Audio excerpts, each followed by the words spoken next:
Good evening. Everybody awake? Welcome to this Celebration of Light service. It's a time for blessing you as seniors, as members of the class of 2021, and we're delighted to be with you this evening in person in this beautiful space where we will be sharing words of blessing, musical blessings, and also doing some candle lighting together. Blessings are something that you can find across many different religious and spiritual traditions. And in each case, they are often words for wishing well others, for wishing good upon others, for wishing blessings upon others. And so we're going to hear from students from some different traditions, and that will be lovely and beautiful. And we invite you to participate and to take in the words and the music and the candle lighting this evening in whatever way feels comfortable for you. And we hope that this time this evening, on the eve of your commencement from Gustavus, is a time of blessing for you. So welcome again, and we will start with a student performance from Lydia. Welcome, Lydia.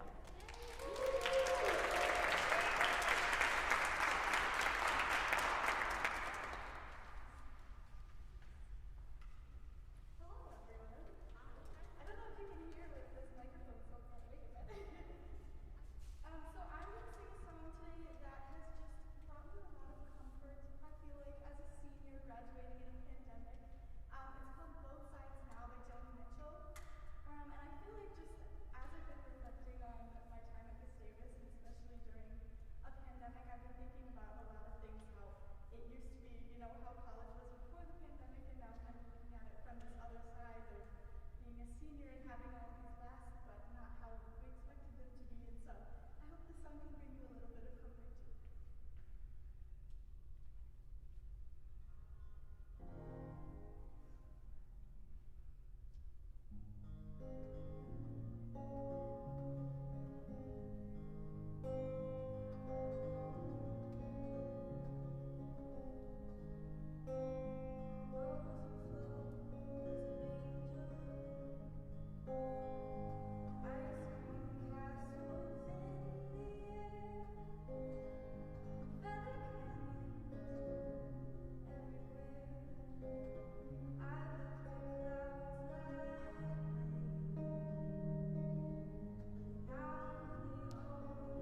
Hello everyone, my name is Ayman Zara, I'm a senior.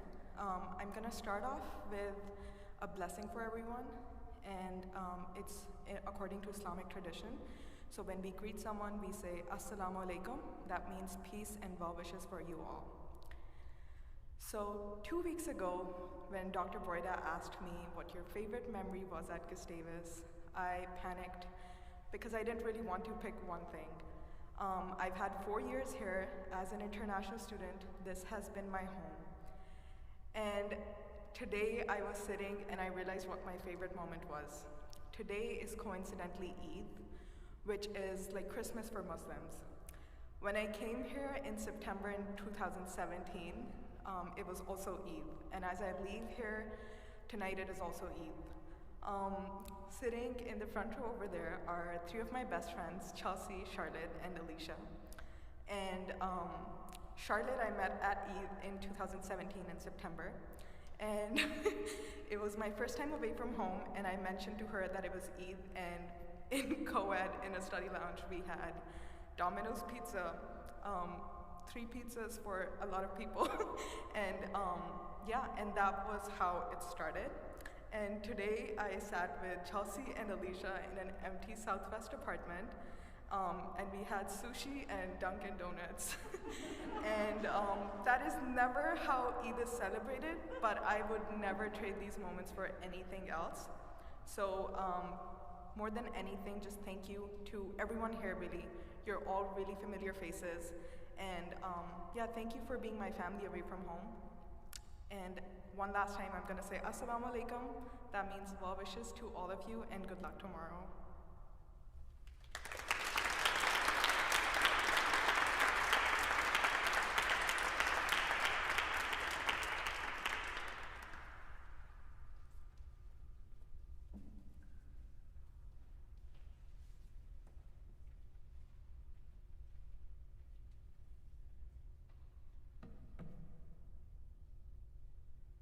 I feel like I should say that I was always wishing I could be up here for building bridges, and then Chelsea and I were online this year, so this is really kind of exciting. And also now I'm very nervous.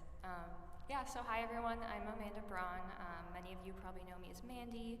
Some of you know me as Marge. A lot of people have been calling me Mars recently. I am a changing person, what can I say? I was really honored when Marion asked me to speak tonight because my relationship with religion and my culture and my identity has been really, really complicated. I grew up in a house that technically went to church on Sundays, but most of my relatives are Jewish. My brother practices Buddhism, and my ancestors were nature healers. So as you can say, I probably don't really quite know what's going on with me half the time. And that's actually led me to have a lot of distance and space between these cultures instead of kind of bringing me closer to them, because I never really felt like I belonged to any of them.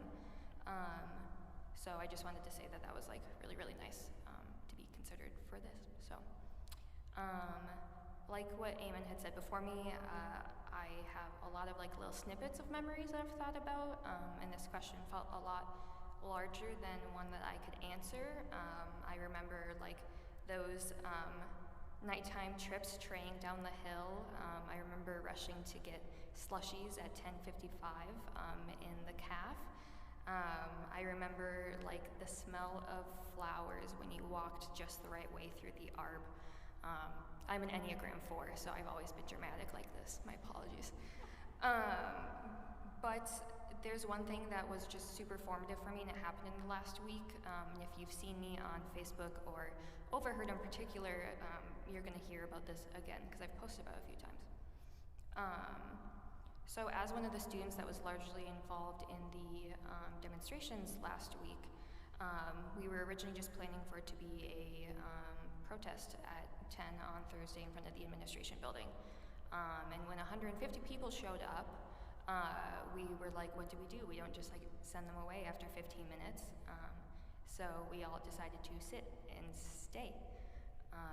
And it was hot out, and I knew it was the end of the month, so that meant that a lot of Gussie students had extra money in their CAF accounts. And so I was gonna go and kind of like stand up on a bench and yell to ask people if they wanted to go grab water, something like that. But the moment that I turned to do that, I actually like caught direct sight of the door from the campus center, and 3 students were walking out with like massive boxes of water bottles. And I hadn't even had to ask them to do that, and it might seem really small to other people, but like I think about it and I get chills, because it was like the most beautiful thing I'd ever seen. Like I didn't even have to ask, and everyone just knew that like the things that they had were theirs to share with like the community. We ended up also having people buy a lot of food from the CAF, really random snacks, because it's the CAF. We know that you can get 12 bags of Twizzlers and probably never enough fruit. But it was the intent behind it that mattered the most. I fully have never seen God or felt faith or seen holiness the way that I did. And looking back on that, I'm now able to see when I've seen little pieces of that over the last 4 years as well. So I've been really reflecting over the last few days about what holiness in God and how I've existed at Gustavus and how my religion has like touched me and like been touched by other people. Been very, very sentimental. So I'm not gonna act like I know Hebrew well enough to try to stumble my way through something, but I did want to talk about a series of verses that are in the Mishnah that are commonly spoken of in the morning. One of my favorite parts about Judaism is that it's largely often focused on bigger things. So I often don't hear my relatives saying blessings or prayers for their self, but like for others, like as a larger body, even if it is like a singular issue. So there's this one in particular that is about flourishment and deeds that I really wanted to share with everyone. It's translated to English, but it goes as such. These are the deeds with infinite benefits a person enjoys their fruit in this world and in the world to come. Honor those who gave me life. Practice kindness.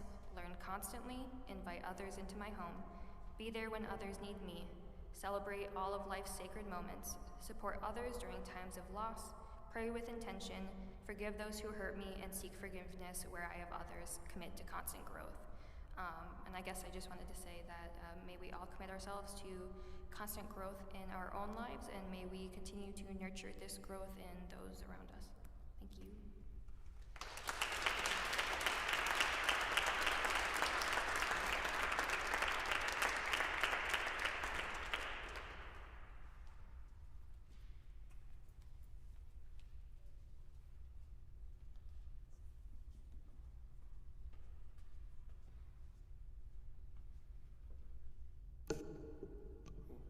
Hello, everyone. So my name is Patrick Gozich, and I'm a member of the Newman Center here on campus, which is a Catholic-run student organization, and if I'm not mistaken, it's been around Gustavus since 1999. And we basically just get together a couple times every week and say the rosary.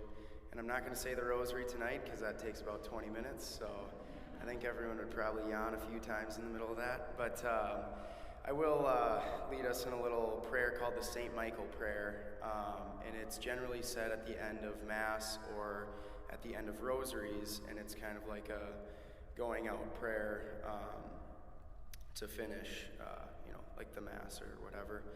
So it goes like this: St. Michael the Archangel, defend us in battle, be our protection against the wickedness and the snares of the devil. And may God rebuke him, we humbly pray, and do thou, O Prince of the heavenly hosts, by the power of God, cast into hell Satan and all evil spirits who crawl about the world seeking the ruin of souls. So that's what we say at the end of every rosary, along with a few other prayers, and at the end of Masses as well. But, in thinking of my time here at Gustavus, I think the biggest reflection that I made over the last week or so is just all the people that I've met here.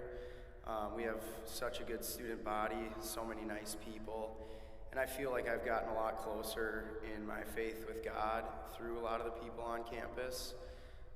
So just want to say thank you to anyone and everyone who's watching that was a part of that, and good luck to everyone tomorrow and over the next few years. So thank you.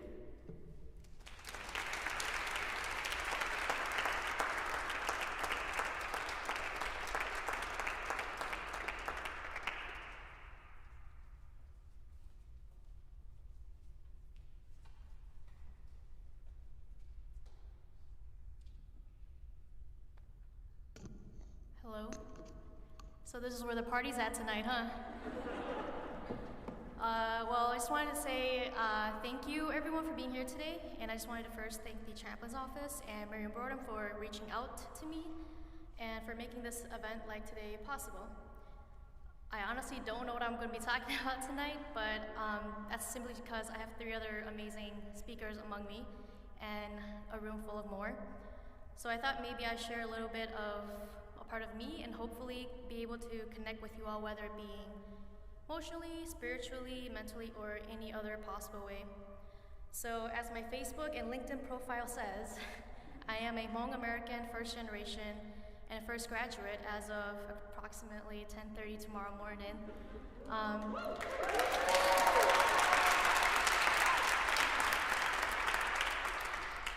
I am also an openly gay woman, which sounds extremely scary to say right now in a chaplain's building. But I am here today. I'm here today because it wouldn't be possible without my friends and family. And I'm sure everyone in this room can relate to that as well. So I actually only grew up with boys, so being able to beat the Hmong patriarchy is amazing to me.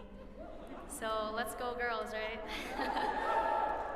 So it was practiced in the homelands, and my mom and my dad, they both actually didn't want to carry that here in the States. So whatever we did, my mom and my dad made sure that we value education and that education always came first. So we beat the system together, and I'm really happy that my mom and my dad, they were part of this journey. And my faith is shamanism. I practice a lot of spiritual and a lot of energy-based stuff. And shamanism, over the last 4 years, has taught me to be independent. It has taught me how to read the room. It has taught me to read the energy. It has taught me how to vibe with the room and to reciprocate the energy. And a lot of it is hard because, you know, you're away from home and you can't just call a single place home. For us, we have an altar at home, and we have to greet our structure, and we have to respect our structure. So it was weird to just move into New Orleans with another roommate and just expect that place to be called home. But one of my favorite memories, my roommates are here today, Quincy, Tyler, Susan, and Paying, who I have also roomed with the last 4 years. I don't know, I slipped up. I called this place home, which is funny because I've always called New Orleans. Sorry, I've called everything by their names. And I remember coming back home sometime in the fall and just saying like, are you coming back home? Where are you? It's late. And they're like, why are you calling this place home? And I was like, oh, there we go. So it stinks that it took 4 years to finally call this place home, because now I'm just finally packing up and, you know, out of here in like 12 hours. But I'm sure everyone here can relate, and I'm happy and very fortunate to have been able to call this hill home, and I'm happy to have made it to 22 years old, and I'm happy to be walking amongst that stage with all of you tomorrow morning. Congratulations, everyone. We did it.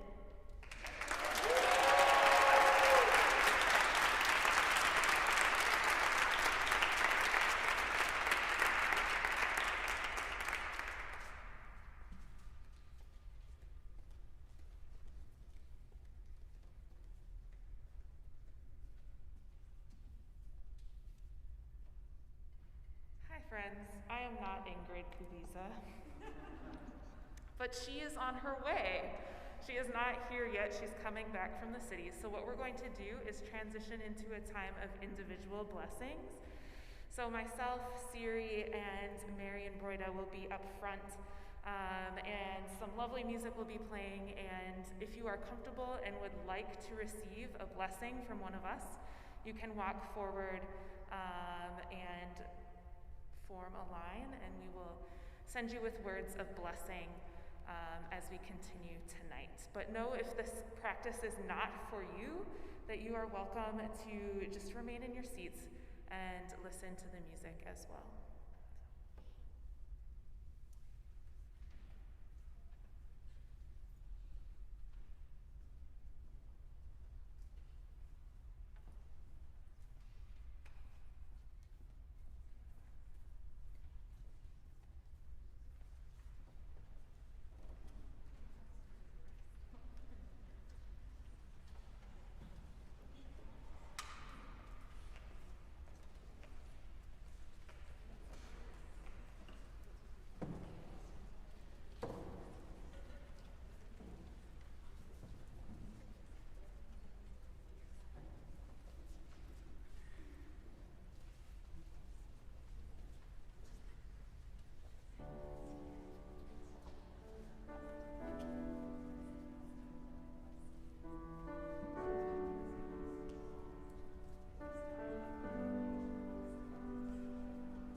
What a time to be alive. I'm happy I take time to write my speech because seeing all of you here just want to make me hug you and just go home. Chaplain office staff, family and friends watching online, class of 2021, good evening. Today is an exciting day, and to say that I'm honored and blessed to be here may not be enough to express my gratitude. My name is Ingrid Kubisa.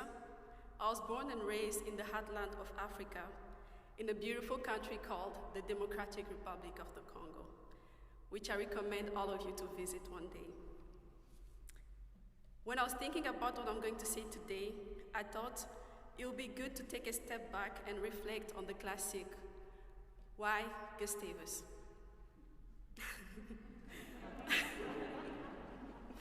Why Gustavus class of 2021? Do you want to know why Gustavus for me? I don't know about you, but I found myself responding to the why Gustavus question more than I expected I would in the last 4 years. I found myself answering to this question in the Minneapolis airport, at Target, and everywhere I could run into a gas tea in my life. So, why Gustavus for me? As a teenager, I always dreamed about moving to the United States. I used to picture myself working as a fashion designer in Hollywood or as a diplomat in the United Nations headquarters in New York. Those are two different fields, as you can tell. And to be realistic, how could I ever move from the DRC to the US? I don't know, but I had hoped that one day my dream will come true. I thought that doing well in school would help me convince my parents to send me to the US for college. I continued to make my parents proud until 8th grade. Then I failed my chemistry class. And the school system in the DRC requires people to repeat the whole school year once you have failed the class. Failing my chemistry class hit me differently when I was thinking that my dream of going to college in the United States would no longer be true. 4 years after, my family unexpectedly moved to Minnesota, a state I did not know much about, despite the fact it is where Mississippi River and Lake Superior are. Of course, Minnesota was not like the US I dreamed of as a teenager. In my dream, I never thought I'll have to speak English to communicate with people. It was not an easy transition, adjusting to a new country with a new system and new people. But God brought different people in my life who helped me get through this journey and reach Gustavus. My family joined Grace University Lutheran Church in Minneapolis. There we met Jim Peterson, former Gustavus president, and his wife, Susan. They offered to help my sisters and I choose colleges, and we visited Gustavus together. I remember working around the campus with my mom, my two siblings, and Jim and Susan, and I was like, Mom, this is my place. I'm staying here. I also remember being captivated by the vision, make your life count. And that is what I wanted to do with my life. That was the same vision that my high school had. And then I was like, God, is this you validating my admission at Gustavus? I still recall the day my sister Raiden and I received our letters of acceptance. My whole family was crying with joy. And I remember my dad asking himself, who are these people giving you scholarship and they've never met you before? We had to call Gustavus to confirm that those letters of acceptance were not a scam. I am sure each of you remember where you were and what you were doing the day you received your acceptance at Gustavus. Why Gustavus? I wanted to continue to make my life count. I assume that most of my peers want to do the same thing with their lives, despite various reasons that brought us to Gustavus. Of course, making our lives count is not as easy as that sentence sounds. It comes with sacrifices, resilience, and courage. Some of us chose to attend Gustavus because of the music departments, sport teams, the good food in the cafeteria, good scholarship, the view of the hill, or because their family members were Gasti, so they want to continue the tradition, or just because Gustavus met their expectations. The famous why Gustavus can be answered in different ways by every student of the class of 2021, and that is why I wanted us to think back about why Gustavus. Become a Gasti has not only provided me with a supportive community, but also with a family that have helped me during difficult times. People I didn't know before drove me for college tours, helped me apply to different colleges, helped me translate my paper from French to English, and then became my family and friends. And people I didn't know before helped me recognize strength and talent that I didn't know I had. Class of 2021. Who is someone who has helped you discover strength and talent that you didn't know you had before? Who is someone who has helped you respond to your why Gustavus question? Take a moment to think about who plays a role in your life and your development at Gustavus. For me, it's people like Quincy Young who told me in my first year that one day we will look back at the amazing things that we did as Gasties and we will be proud of ourselves. This was when we were both attending the Summer Institute for Academic Success as first-year generation students and students whose English is not their first language. I was lucky to be accepted at Gustavus with my sister Raydun, whom I always run to in case I just need to talk or in case I need to share a 3-crown book with her.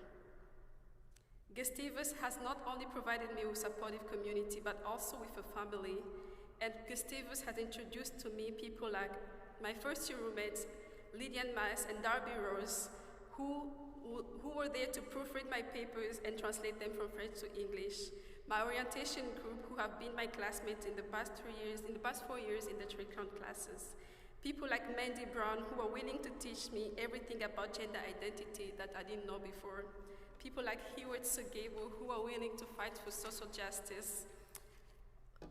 And people like Isaiah Amla, who can randomly call you during the day just to check on you.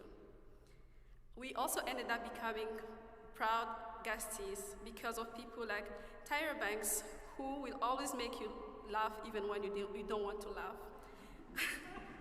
People like Evelyn Doran in the writing centers, professors who were not tired of seeing us in their office in the past 4 years, people like Vicky, Maria, and Ted in the cafeteria, the chaplain's office, the counseling center, the good food in the cafeteria, your favorite spot in the library or the cafeteria. It is all because of us and the Gustavus community in general. I see everyone today at Gustavus as my future partner and not my competitors. I want all of us to also feel that you are sitting next to the people you'll be in partnership even 10 years after today. People you'll be comfortable saying that I went to school with that person. They can help me in any situations. As many of us are reflecting on our journey at Gustavus, on the people who helped us, on the challenges that we face as well as the successes, I want us to also think about how we were there for ourselves. Whether it was by giving yourself a shout-out because you had a good grade to a quiz, whether it was by encouraging yourself to join a student organization or a sport team, whether it was by stepping out of your comfort zone and attending the counseling center workshop, a multicultural or interfaith event, or whether it was by telling yourself, it's okay to not be okay. The class of 2021 has experienced hard winters, difficult midterms and finals, gender and racial injustice in our state and our country, and above all, the class of 2021 has successfully completed the senior year in the middle of a global pandemic.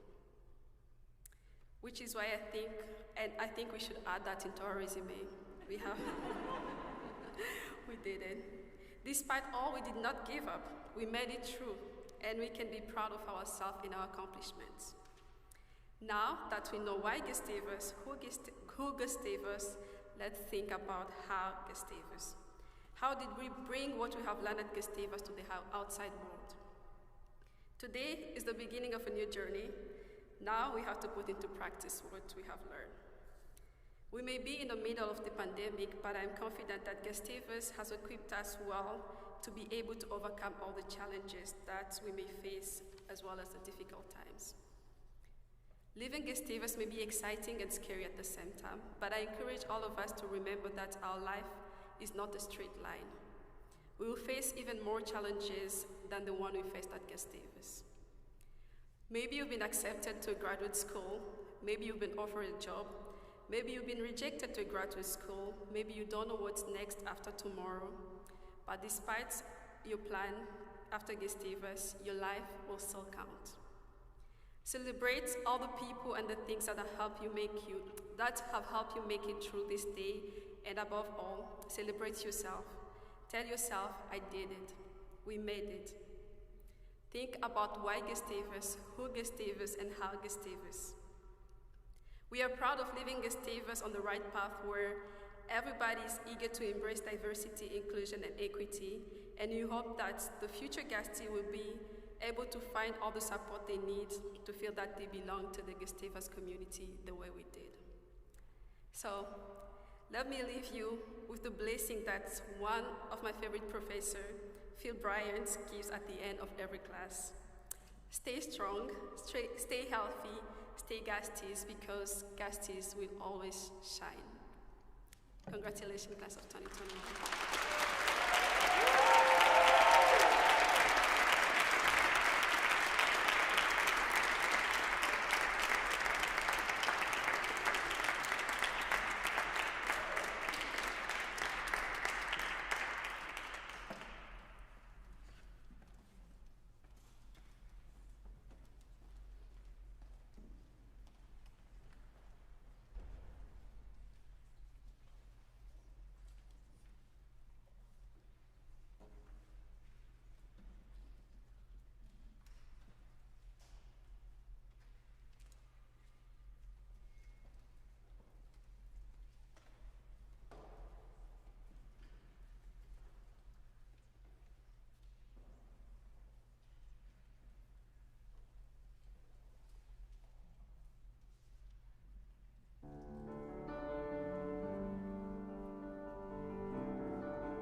Go out confidently into the world, knowing that you have a community here, a home that will always love you and cheer for you on the way. Go in peace to love and to serve.